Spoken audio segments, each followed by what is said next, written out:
This episode of the Central Valley Music Educators podcast is sponsored by J.H. Tackett Marketing in Hanford. They offer worldwide printing at your fingertips. Find out more at jhtacketmarketing.com.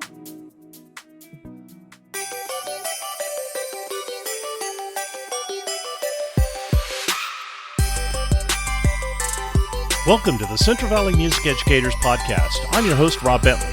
Be sure to follow the podcast on Apple, Spotify, Amazon, Google, YouTube, or wherever you download your favorite shows. You can also listen to it on our website at cvmepodcast.com. I'd like to welcome to the show Susan Burley, who is a longtime music educator in the San Joaquin Valley. How are you doing, Susan? Oh, I am doing great. I'm so stoked about doing this with you. Thank you so much for asking me. You know, you've been around for a while, and you've been teaching music in the area for 48 years. Congratulations. Congratulations on that. Can you tell us a little bit about your upbringing and how you got into music education? I would love to share that with you because I'm really proud of coming from a really musical family. My maiden name is Shiggoyan, and so grew up on a farm, peach farm. My dad was a farmer, but his love always wanted to be in music full time, and he was a baritone and trumpet player. And my mom actually had some music ability. She didn't actually take it in school, but she learned to play piano by ear, and she actually accompanied a vocalist on radio a few times. So she always tells us, "Oh, you got it from your dad." I go, "No, we got it from all of you." But I had four siblings. I have my two other sisters and my brother, and we all ended up in music education. So growing up, we were limited, believe it or not. We lived out on a farm, and we didn't go into town very often. But if we did, it was always to go play at a music concert, go hear a music concert, or be involved somehow in music. And that was basically what we did.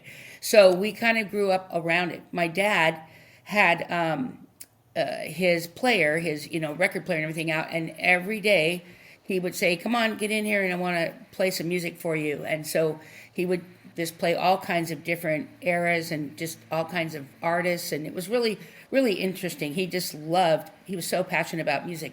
I remember all of us played in the community band, and when we came home after playing a 2-hour concert, then we had to sit down in the living room and hear the concert all over again that was recorded. I have to say that wasn't as exciting, but we did it for our dad. It was kind of fun. But growing up, my oldest sister, Sharon, she was a band teacher at Galt High School first, and then she moved over to Clovis and taught many years choir, classroom music, some instrumental, and was very involved, passionate, and loved it. My other sister, Vicky, is in New York, and she started out teaching at Yale for about 15 years, took a break from that. She teaches privately, and now she's teaching for Juilliard full-time. So it's really exciting, and she's all in the area of vocal and theater. And then my brother, who sadly passed away at 45, he was a jazz educator in the Clovis area. And so you can see we were all involved in music, and I'll go over my career later. But anyway, so from all of that, I was in 6th grade, and I was taking band, and I was playing clarinet. I didn't get a choice on the instrument because in our situation, my sister played clarinet, and so my dad said, "You're going to play clarinet too."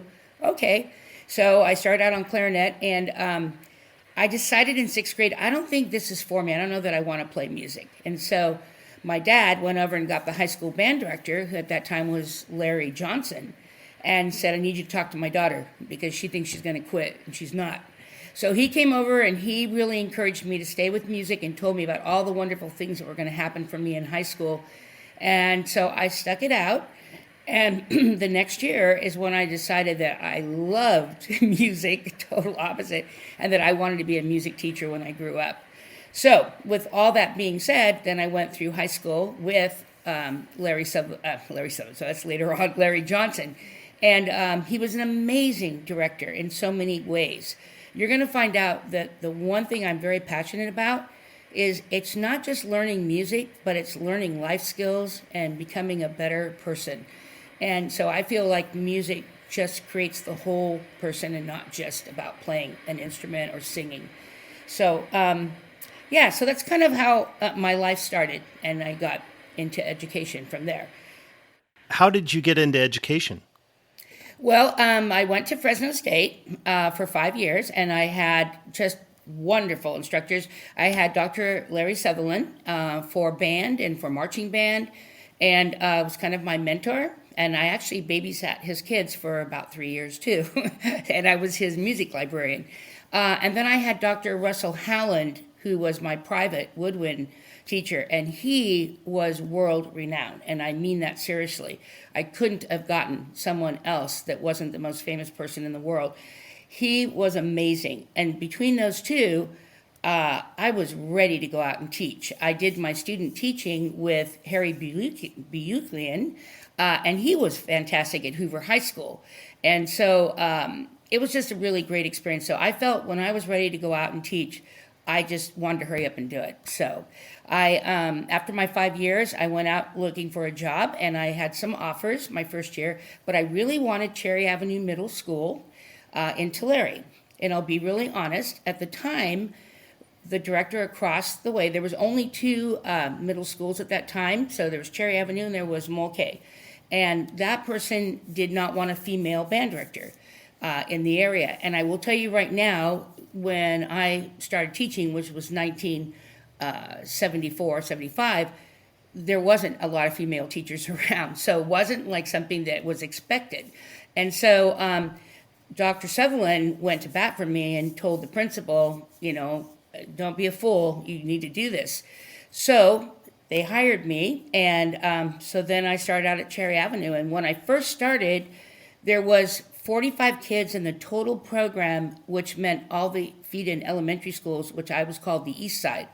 And so the first year I started out, and I was growing the program so fast that they had us in this little room for the band room.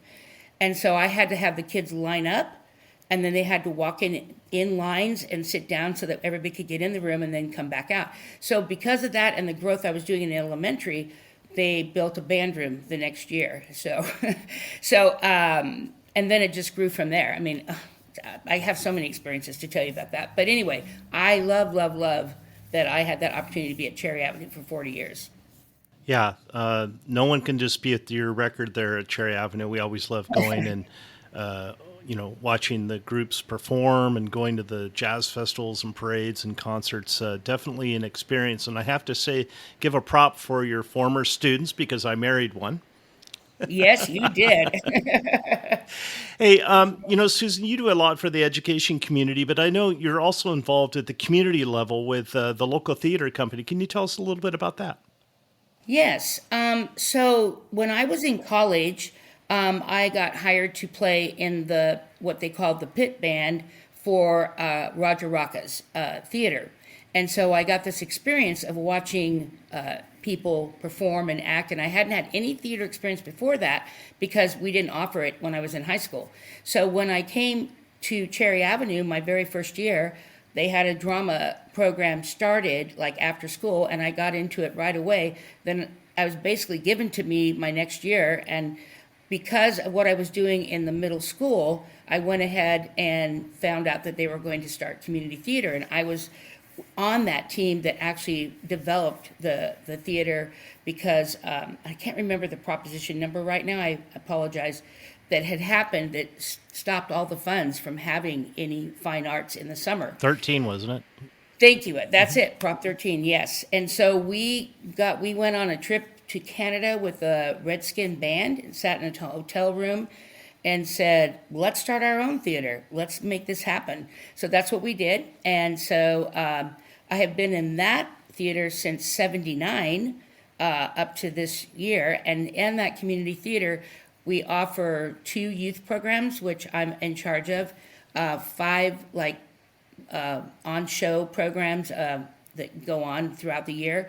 And our theater is busy all the time. And so that community theater has been developed and has become really a really cool thing within our community. And so I am 100% behind working there as I was when I was working at Cherry Avenue. I had 2 big places of work that I did. Right. Hey, I also know that you're involved with the La Sierra Music Camp. A lot of great staff members up there and people that put that together. Can you tell us about your experiences at La Sierra and why summer music camp is so important? Yes. Well, first of all, ELE. Everybody loves everybody. That's our theme. I was raised going to La Sierra Music Camp when I was in sixth grade. And from that, I was a camper, then I was a counselor, then I was an activity director, and then I became on the board of it. And then my brother said, "Hey, I think you should direct the concert band. What do you think?" And I said, "Oh, no, I can't do that yet." And he goes, "No, I think you should." So then I became concert band there. And so I have been involved in La Sierra from that long. And I will tell you, it is one of the most enriching experiences that I get every summer to watch those kids come up that all want to be there for a reason, and the growth they make from the first day they get there to the week they're done is amazing. And not, again, as I said before, not just music, but the social aspect, the becoming a better person, just all of that happens. And so that's what we're nurturing and growing. And those kids love it. We have a great staff. We all have the same attitude about that. This is about giving the best experience for kids and nurturing them along, not just musically, but socially also, and giving them what they need for life skills. So I have to say it is like one of my most favorite things to do, and it's really worth it.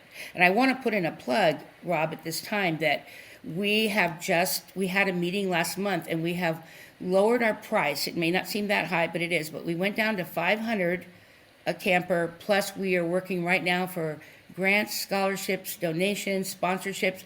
We're going to offer lots of scholarships to our kids to get it even lower, because that's how much we believe that kids should get up there, especially those who can't afford it but would love this experience.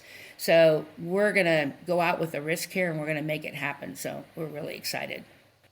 So, Susan, we're about to turn the page on another year into 2023, and the Mid-Valley Jazz Festival is back. We're really stoked about that. Can you tell us a little bit what you have planned?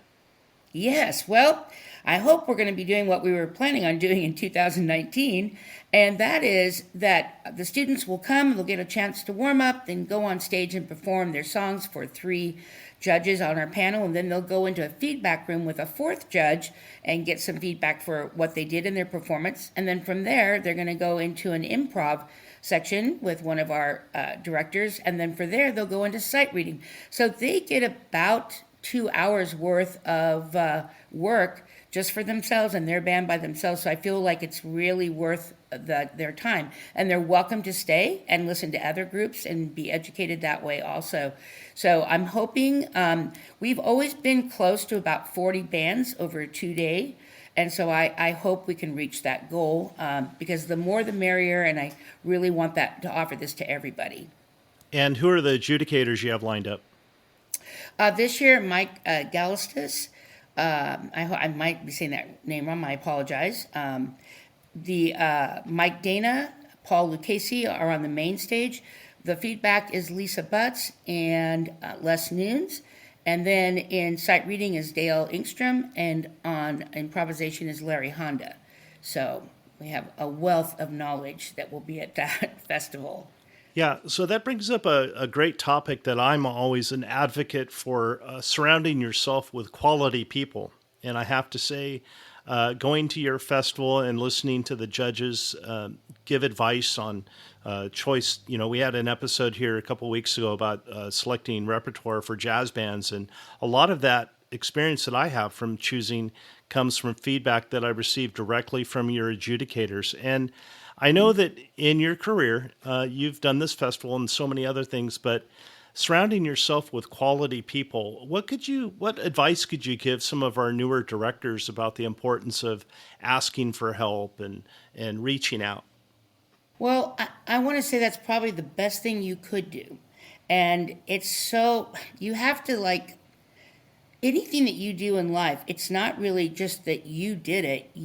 There's a lot of people who help you make that happen, and people that you get to help you, so it becomes a team effort. And I love to delegate, because I know that it's going to be a better process in the end that I went and got more people to help make something happen. I want to say that when I was going through the end of college and I was starting my career, of course, you're starting for your first time teaching, and you can't go in thinking, I can do all this on my own. I realized that I had all these dreams and goals that I wanted to do, and the way I was able to accomplish that was to get out there, meet a lot of other educators, meet a lot of influential people in the community that loved music and the passion of the arts, and then I had to get them to help me grow in that area. I want to give a lot of credit to my brother who passed, because Paul and I, he was a jazz educator, and jazz was not my strongest point going into the middle school, and I wanted to be good at it. I wanted to be special because I know kids love that.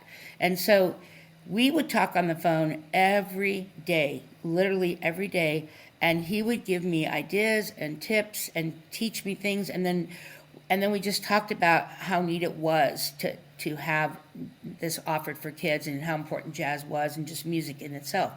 He was my hugest mentor all the time. I mean, I just can't tell you that, and Paul said this and Paul said that, And then from that, obviously, when you know somebody like that has a lot to offer, they start spreading you out to other people that they have a lot of respect for. So I got to know a lot of educators through my brother. And from there, when I started Mid-Valley right away, I could ask some of those people to become the judges. And that's so important because you can't make that decision yourself, like, well, who should I get and why? It really, you should spread it out and say, what do you guys think? Who should I get? What should I do here? And so I'm just saying that anybody who's a new person in education, you really need to go out and find the wealth that's there and learn from them, because that's only going to make you better. And just today, we had a jazz workshop yesterday and the day before with 4 colleagues that I just adore. And many times when they said something to a student, they said, well, I learned this was said to me when I was growing up, but you know what I'm saying? So it's okay to take what other people teach us and teach that to others and give them the credit too. I mean, it's like, I didn't come up with all those things, but they're smart things and I like it. So I really tell you, it's just the best tool there is in education. You got to get out there and meet people. And I've had a wealth of people. I'm very proud. And Rob, I mean, come on, you're one of those people that I adore and have so much respect for and feel like we are really close friends and educators. And I mean, I just have so many people like that I'm just so blessed. Yeah, I know that when I'm booking adjudicators for the festivals, it's nice to have developed that relationship. And a lot of these people I only see maybe once a year, but it's like we pick up right where we left off. We're either talking Exactly. about repertoire or something that they said, hey, try this, that kind of thing. And it's just amazing when you invest in building relationships with so many great people in this area. That's another thing is when I was talking to a director today who just moved up here from Southern California, and he goes, I don't understand why are people so nice up here and they're willing to give of their time to help through stuff. And I said, that's just what we do. We've had so many influential people like Doc and Dale and previously Brian and your brother and others that have just done so much. It's really inspirational, and I hope that our listeners will really take that advice to heart, because it's something, you're listening to Susan and I talk, and we've known each other my entire career, and probably a little bit before that. And when we get together at an honor band or Music Teacher Association meeting or a conference or something like that, it's like picking up right where we left off. And that's the kind of relationship that I think people should strive for, definitely. Okay, enough of that serious talk. We're getting heavy here. Getting heavy here. That's good. I like it. Okay, so anybody who knows Susan Burley knows that she is always telling people, "Good job, hot dog." There's got to be a story behind that hot dog story. What's going on with that? Well, to be honest, I'm going to be very honest about this. there's been other words that I've used, but the reason why I ended up with hot dog, I guess, is, when you teach at like 5 or 6 elementary schools and a middle school, and you have so many classes and you end up with like 1,000 students, there are times when you get a brain dead here that says, who is that kid? I can't remember his name right now. And for some reason, it just came out like, hey, hot dog over there, are you listening to me? And then they would all chuckle. And then all of a sudden it was like, were you going to call me a hot dog? I go, yeah, I am going to call you a hot dog, because that just means that you are a really cool person and I love you to death. And so I took that past the classroom and I started doing it with adults too. And they were just laughing at me like, what? So now I kind of have just taken that in as, hey, that's I guess what I'm all about. I mean, I do enjoy hot dogs too, by the way, especially Polish dogs. They're like one of my favorite. But I've carried it on. I've even like bought the hot dog candy and given it out to kids. I give hot dog awards, and I have a wardrobe of about 10 hot dog shirts. So I guess it's become a real fun thing for me. And a Mickey Mouse hat. And the Mickey Mouse, yes. So I have to say, it's a good word, right? It's a good word, and it's a fun word, and who doesn't love food? And so, yeah, I would say that's kind of how that happened. All right. Hey, we're going to close it out with one big one here for you. I know a lot of people know you. A lot of people know you very well. But for the people who know you the best, what's the one thing they know about you that we don't? Okay. Well, I think, I would imagine that people probably look at me like, I bet she really likes competitions. I bet she loves to compete. And, that is true, but I like to compete in the fact that I like to have a goal to get better and better. And the way is like, hey, let's really work towards this competition. But behind the scenes, I really like to win at cards. And so I'm going to be honest, I have to win at board games and card playing and anything like that. It's like, and I don't know why I feel that way, but I think my dad, because I used to play games with him around the table, and if he didn't win, it was not a good thing. And I don't know why, but I picked up on him. I loved him that much, and I just said, I feel the same way. So if you asked any of my sisters, and actually my brother, who was very competitive also in board games, they would say, oh, man, if you're going to play with her, just be ready to know that if she doesn't win, she's going to be really bad about it, And so Tim Shigoi, which is Paul's son, we have a thing going now where on card playing competitions, and we even have put it on Facebook and stuff, saying, I won, he won, So I'm going to be honest. I think that is one trait probably not everybody knows, but I am competitive, doggone it. How special it is to have that relationship with Tim as well. Yes, I love it. That's great. Hey, Susan, we can't thank you enough for everything that you've done for the music education community and continue to do. You're so giving of your time and talents, and we truly, truly appreciate you. And I'd like to thank you for coming on the show and sharing your experiences with us, because I think it can truly inspire others to be competitive. No, to be excellent and surround themselves with good people. Oh, thank you so much. And I just want to say that music and kids is my biggest passion, and I just can't say there's not enough we can do for kids. And that's what I want everybody to think that way, is like, what can you do to make the kid have a better life, have a better musical experience, and enrich them? And so I just say to you, that's kind of the reason why I'm still staying in Visual and Performing Arts Advisor, because I just want to see that keep growing and have that experience for everybody. And I want to tell you that my door is always open, my phone is always open, and I'm willing to help anybody that needs that or have a question, so don't ever hesitate. I'm still around, and I'm willing to give you whatever knowledge I can, or send you to the right person, which again is an important thing.